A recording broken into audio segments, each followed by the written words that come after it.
usually we're covering a lot of entertainment. Every now and then we like to do charities. And Katie is definitely part of that with the Ronald McDonald House. So, Katie, can you tell us a little bit about yourself and what you do? Yeah, first, thank you so much for having me here. I'm so excited.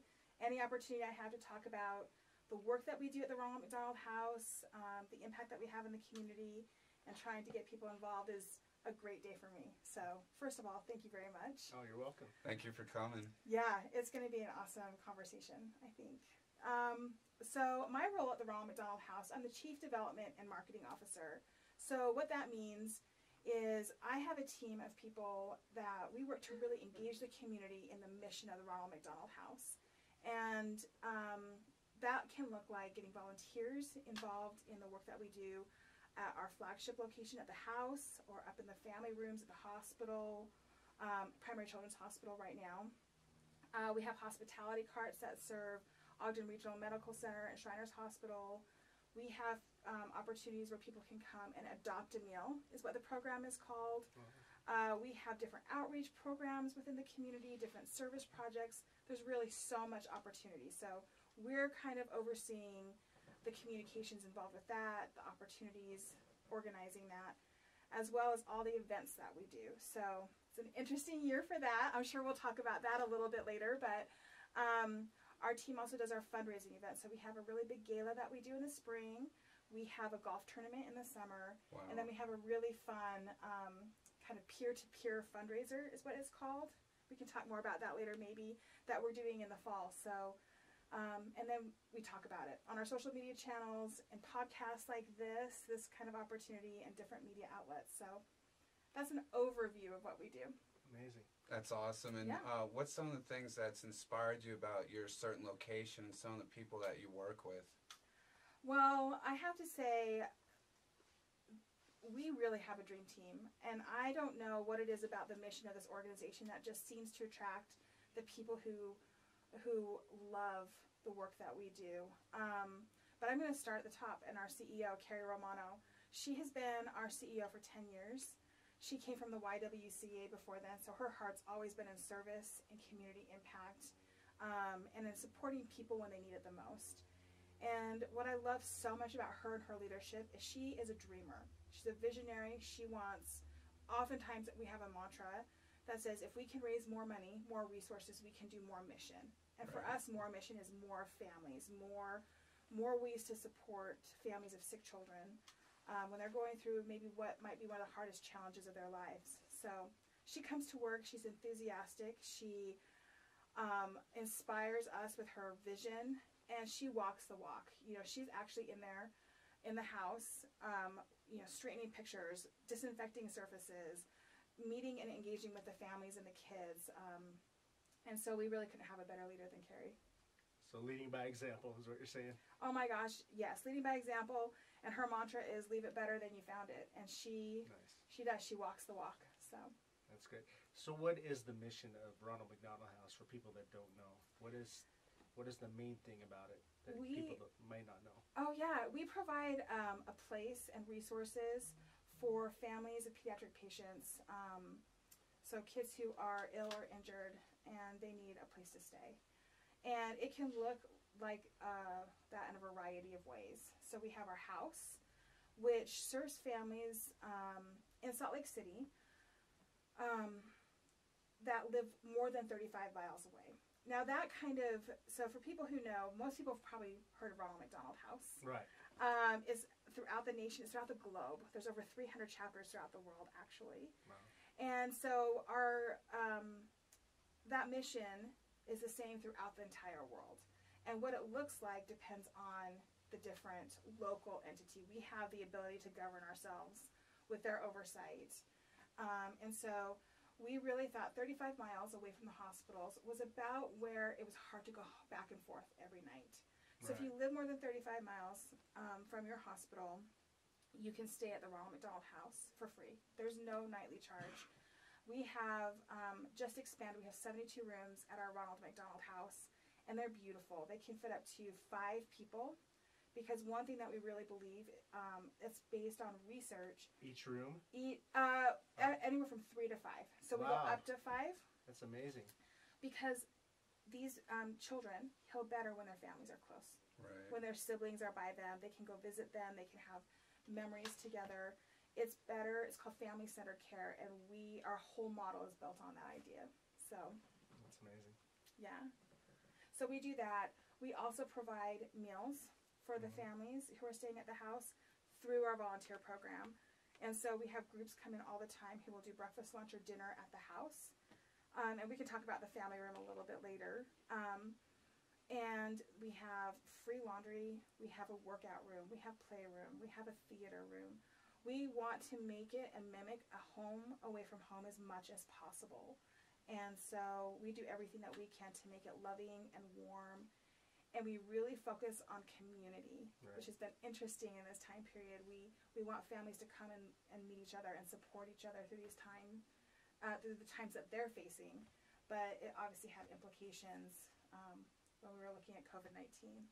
And that's our set today. We're all social distancing, so we can't set Katie back with any crud. No, we're so careful, and I really appreciate all of the efforts you've gone to make sure that it's as safe as possible. Oh, you're welcome. Anytime. And why don't you explain to people a little bit about how you got into the position that you got into and what kind of advice you would give to people that are trying to follow in your footsteps? Yeah, I would be happy to. I knew for myself, one of my big criteria was I needed to work for a place I could fall in love with. And so that was a really personal decision for me. Like, there's so many amazing places in Salt Lake City, but what mission in particular could I really devote my time and my passion to? And when I saw the job opening for this position, just about 2 years ago now, I was in the hiring process. It really struck a chord in my heart, and I was like, I could fall in love with this. This could be something really neat for me. So I just went through the process. I applied, and I also think that a lot of us who work in the city, if you've been here for a little while, it's a very easily networked city. If you go out to events, if you go to the chamber, if you go to community events like the ones that we met at, it's not hard to make connections, and you realize that we're more connected than we even think we are. And so that was the first thing I did, is I had connections who had worked at the Ronald McDonald house before, that I felt comfortable calling, letting them know that I was interested in this position, and if they felt comfortable, maybe they could reach out and put in a good word. So I think all of that helped to the point where I got the interview, and then it just seemed to fit really well. So I really believe that if you're interested in this kind of work, and you will find the position that matches with you the best. And at that point, It just seemed to happen really naturally. Networking is the key, right? Yeah, No the more matter what people you know. I always say this, even if you don't know what to do, because sometimes I've been at that point in my career, sometimes, especially relocating, when I first, whenever I've gone to a new city to start, sometimes you don't know where to start. And I've always felt that if you do something, if you volunteer, if you even get temporary work, if you find out what kind of networking organizations there are available or meetup groups, doing something creates momentum, and momentum creates more momentum. And so you just want to give yourself whatever opportunity that you're ready to take advantage of. Exactly. Speaking of which, shout out to working for charities that we all met with under at Make-A-Wish Foundation. Yes. Thank you for that, for the people that put that on. It was amazing, and honestly, I think we all made so many connections. That's a great example, and I think a really great example, too, about how charities and organizations facilitate those kinds of opportunities as well. So we were actually doing what you were talking about, and that's how we all met. So yeah. That's amazing. Yeah, and I think you can continue it, and it's just, I will say, I think Salt Lake City is pretty special. I think that we have a lot of really great momentum in our city, lots of great organizations and people doing good work. And so I think this is a hashtag that we use often in our social media posts at Ronald McDonald House, but we are stronger together. So I like it. I like it too. That's beautiful. Yes, that is beautiful. So Katie, what's your background? What brought you into this kind of work? I am a talker. You fit right in with us. You're hanging with the right people. You know, it was just taking advantage of those opportunities. I think that I was somebody, even from my earliest part of my career in education that struggled with what to focus on because I could just love pursuing anything that was introduced to me. For a long time, I was looking at science. I was working up at the genetics lab at the University of Utah. I got involved in archaeology, and I loved that. And that got me into human rights, and I thought law. So, I don't know. I was very much squirrel, and I loved all of them. And I so remember trying to figure out what my major was. I went to the University of Utah and was thinking, I would love to do anything but ask people for money, which is really funny to me now because that is completely my job. I went through that a little bit, and I was like, go figure. It's so funny, and so it's really ironic to me when I think back. It was such a clear memory. But I pursued my educational opportunities. I really just have pursued my passions the whole time. And so at that point, I decided I really wanted an opportunity to study and learn a different language. And so I majored in history and French so I could have that year in France. And while I was there, I realized I wanted to do something more international. I loved having that broader experience. So I came back, and while I was working on my history degree, I was a research assistant, and he was doing archaeology digs in Turkey.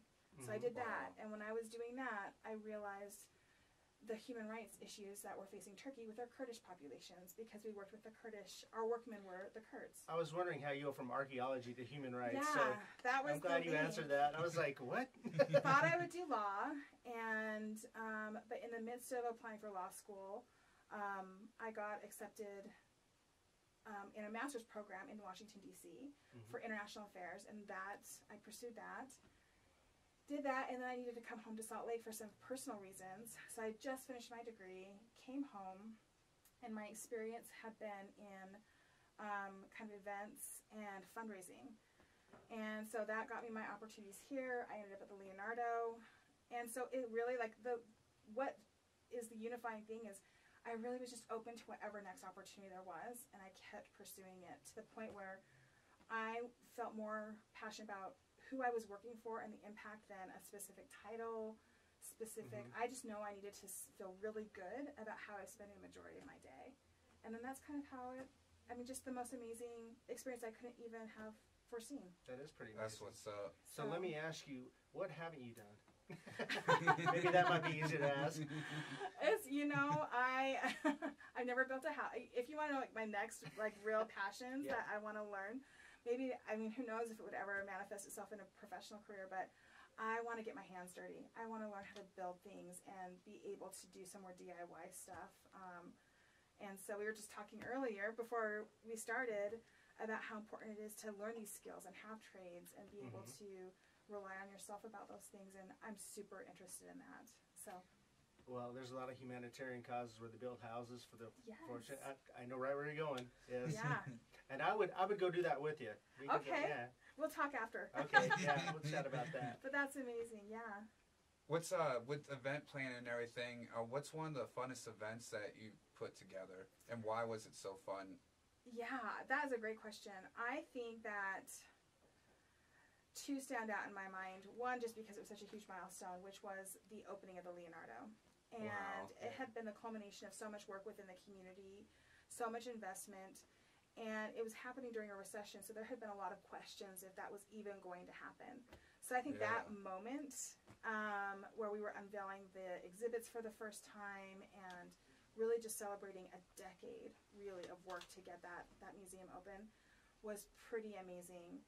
And I think that it's matched with the galas that the Ronald McDonald House puts on. It's a big event, over 1,200 people in attendance, and so much fun, so many different, we call them pockets of energy, but different things to engage in, and all in celebration of the mission of families. That's amazing. Shout out to anyone that's not aware of what the Leonardo is. It's one of the greatest museums that I've ever been to in my life in downtown Salt Lake City, Utah. It's changed my life. That's where I met Jackie Chan. That's where we covered Princess Diana's dress during her death anniversary. At the UN. During the UN celebration. So hats off to you guys and what you guys do and what you've accomplished and what kind of pieces of art and history you've brought to our town. I mean, It's life-changing. Yeah, it's an amazing museum. I'm biased, but I think objectively it is too. Well, hey everybody, we're going to take a break and we'll be right back with Legacy Talk. Hey, welcome back everybody to Legacy Talk. Lawrence White here with my partner in crime, Chris Newhart, and we have Katie Smith from the Ronald McDonald House. And you wanted to cover the family rooms that you have at the Ronald McDonald House, right? Yeah, it's just a really special day for us in general because actually it was yesterday, but this whole week we are celebrating the 7th anniversary of opening the family room that's located in Primary Children's Hospital. Congratulations. Yeah, it was so exciting, and I have to say Primary Children's Hospital, Intermountain Healthcare are the most amazing partners that we could have. Obviously, we're all caring for the same families. And what's interesting about the family room is that no matter what you're there for, if it's a day treatment, if you're checked in and your child is being seen for multiple days, anybody can access the family room. So it's different than the house in that, it's really there for families who live further away. Anybody at Primary Children's Hospital can access the family room. So it's 3,500 square feet, the largest in the world. Wow. And that says a lot about our hospital partners because hospital square footage is some of the most valuable real estate that you can get. And so just like our mission is family-centered care, so is Primary Children's Hospitals and Intermountain Healthcare. So they have invested in this space. And so there's overnight rooms. Parents can sleep steps away from their child's bedside. We also have donated meals that come in free for lunch and dinner. There are stocked fridges and pantries if they want to come and make their own food. There's showers and laundry room and computers and crafts and just so many amazing resources for the families who find themselves at the hospital. So it's basically, it is a house. Yeah, right? The differentiation, I didn't know this until a little bit into my tenure at the Ronald McDonald House, but the big differentiator between what a house is and a family room is the number of overnight rooms. So I think once you get to 8 in one space, you're a house. And so we have 8 at Primary Children's Hospitals, but in 2 separate levels in family rooms. So those are our family rooms. So it's interesting that way. And they're stocked with physicians to help the children right there on site? Yeah, it's for all the patients who are being seen by the physicians at the hospital. So, yeah, they're checked in. And we have people who, I'll say this, when my nephew, he went in for knee surgery last year twice. We won't get into that. But but there were 2 long days that I was waiting while he was having his out-of-patient or surgery. And I spent the time in the family room because it's so comforting and comfortable in consideration or in comparison with the waiting rooms. You just don't really feel like you're even in the hospital. That's amazing. That's very cool. Yeah. So that's been kind of really neat for us to have those extra ways that we can fulfill our mission. And I think what's really exciting, we were able to announce this in April during our virtual gala. We were able to have the really big one that we were talking about before the break. But we were super lucky that KUTV2 did an hour broadcast for us, talking all about what our mission is and the stories of the families. And one piece of that was this announcement that the family room program has been so successful. We are in the midst of opening one at the University of Utah. And we are working with IHC to also open one in the new hospital they're building in Lehigh. So we're just growing and expanding. And a third one at Primary Children's Hospital. So it's a really exciting time to be at the Ronald McDonald House because there's a need. And we're able to, with the support of the community, we're just really growing. And you're expanding so fast. That's amazing. Gosh. That's the kind of news we need to hear right there. I know, yeah. Yes, I agree. Especially in this day and age and all the bad news that's going on right now. Yeah. And speaking of this day and age, how has the COVID affected your operations and how you guys kind of move nowadays? I mean, that's a great question, Chris, because, COVID-19 has changed the world. And it's absolutely affected our organization. We already have a pretty high level of disinfecting and kind of awareness of of surfaces, just because we treat high acuity children. So children who are really vulnerable or susceptible to infectious disease. And so we already operate at a really high level of cleaning, disinfecting in the house. And we had started, we were having a hard flu season, if everybody remembers. So we were already kind of like, if you want to do like green, yellow, orange, red, we were already kind of operating at a yellow to orange just to try and mitigate the flu in the house. It was really bad this year. Yeah. I think I was sick from December to February. Oh my gosh. Yeah, it was horrible. It was horrible, and it's so contagious, so we were on top of that. Well, then in the beginning of March, just like everybody remembers, it just started changing so quickly. I want to say we were getting updates, you know, from the county and the state and our global partner and the hospital partners almost daily. And it really culminated March, was it 18th? Was that the earthquake day? I think it was March 18th, if not March 19th. It's all kind of a blur. That sounds really, yeah. Which earthquake day? Yeah, which earthquake one, right? day.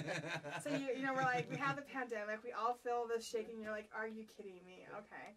And what happened was we had already been kind of taking down the number of families we were serving in the house so we could socially distance them as much as possible. We'd already restricted volunteer groups coming in so we could restrict that. When that earthquake hit, all the families came into one space. They were upset, they were scared, they were looking for comfort. And our CEO looked around and realized our whole model is meant for people to come together. We have communal spaces. And during a pandemic, this just doesn't make sense. We're going to put our families at more risk if we keep serving them at the house. So already we had suspended operations in the family rooms because the hospitals were needing that space. They were preparing for patients that they might need to serve with COVID.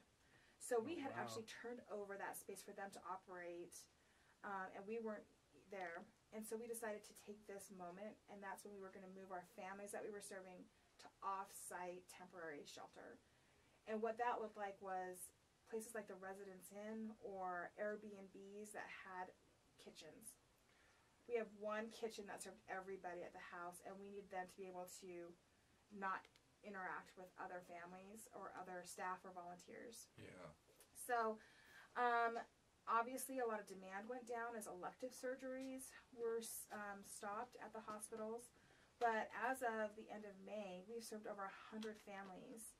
And not only do we serve them by giving them this temporary housing in our community, we have been providing them with groceries, gift cards for food. We've been working with different companies and restaurants to provide individually wrapped food that they can come and pick up. We still run our shuttle back and forth to the hospitals multiple times a day, so we just go around and pick them up where they're at. And Mark Miller Subaru, I want to give a huge shout out to them because they were able to provide rental cars at no cost to our families if they qualified. And so we have a bunch of families who were able to take care of that and have their own transportation. So it's been amazing to see how the mission has shifted. But it's also, we need community support in different ways, but now more than ever, like like many organizations right now. You know, that's incredible. Sorry, that's incredible that you guys can adapt that fast to, COVID and earthquakes like that, and then you got all the support right there to Airbnbs and hotels. That's amazing. That's like, that's totally incredible. Sorry, I didn't mean to cut you off. Oh, it's good, yeah, and shout out to everyone that's doing that. Speaking of which was my next question is, how can people find out more about your specific location, your links, your website, your Facebook, your Instagram, but how can they donate their time, their money, their resources, food, materials, clothes, educational tools like pencils and paper for kids, color and crayons, all that? Like, how can they be more involved? Oh my gosh, thank you so much for asking that, because it really, volunteering and donations from the community are the lifeblood of the work that we do, and it looks a little bit different in COVID-19. So I'd say our number one resource is if you go to our website. That's kind of where we, our hub for information, up-to-date information. So you can find our website by just going to ronaldmcdonaldhouseutah.org. Super simple. And once you're there, we have links to all of our social media, Facebook, Instagram, YouTube, and LinkedIn. And we have the very first thing you see is our COVID-19 kind of updates and links for like what we're doing right now. We are optimistic and hopeful that we're going to be able to start serving some families, like little by little, in the next few weeks and month even. But what we need to be able to do that, we need to have masks. So if people are, I know people have been amazing at making masks, supplying masks to hospitals. If people want to do that and drop that off, we're going to have a very specific donation receptacle for masks that we can give to the staff and to the families that we serve. That would be amazing. We are unable to have traditional volunteer groups come still, and that might be a while until that happens. Right. But there are still ways that volunteers can come together and maybe donate money to help us buy meals or individually packed meals, or even they can go and get, maybe they have a partnership with a restaurant that might be willing to do something. We're looking for gift cards to grocery stores. We can give those to our families. So as our needs progress and change, we'll be able to talk about that on our website, ronaldmcdonaldhouseutah.org, and on our social media channels, which you can get there. But one fun thing that's coming up is our Kilts for Kids. And that's that peer-to-peer fundraiser I mentioned before the break. And this is where people within the community, in the past it's been an individual or maybe a team, comes together and they help raise money for us for the month of October. And we call it Kilts for Kids because we do a photo shoot and people, they're in their kilts and then they use those images to kind of raise money for us. And we are expanding that this year to be personalities. It can be schools. We're going to go and approach schools to see if they want to do a similar campaign for us, as well as families that we've served in the past or followers on social media. So I don't know, maybe Legacy League Productions would want to be one of our teams. Absolutely. We love that. Yeah. So We already have a yes I think from you us. guys, you look really good in kilts. Oh, that's going to be horrible, but we'll do it. We're down. That's one more fun way that people in the community can get involved, for sure. For real. We love doing charity work, so definitely keep us in contact. We definitely love to be a part of that. Oh, that would be so Absolutely. awesome. So, just real quick, so you have the COVID guidelines on how to help on the website, Yes. correct? Mm-hmm. And then what is the best thing? Money or food? What do you think is like the best way to support Ronald McDonald House in this crazy time? I think right now the money is allows us to leverage our partnerships, and we can take a little bit and go a lot. We can make increase it, leverage that to have a really big impact.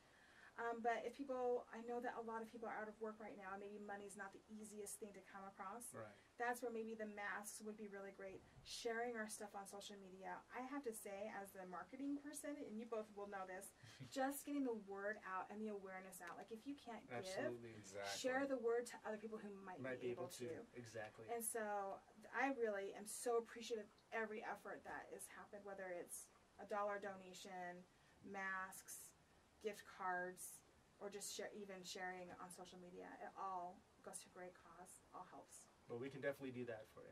Awesome. For real. Well, Katie, we appreciate you showing up. It's been great talking with you. Yeah, likewise. We love what It's you been a do. pleasure. Yeah, ever since we met at Make-A-Wish, like we had to get you on. So sorry it took so long. No, thank you for being so flexible. I know we had absolutely. to reschedule, but this has been a pleasure. Well, we're great to have you, and anything we can do, stay in touch, and we'll put our links on this podcast and our website too, Awesome. Legacy League Productions, and we'll get the word out and help as much as we can. Thank you so much. Katie, again, thank you, and everybody, thanks for tuning in, and we'll catch you next time. Much love and respect. Everybody, welcome back. We just had an amazing interview with Katie Smith, and I hope you all enjoyed it. For real, it's amazing and learned so much, and there's a plethora of information in there. I hope you guys enjoyed it.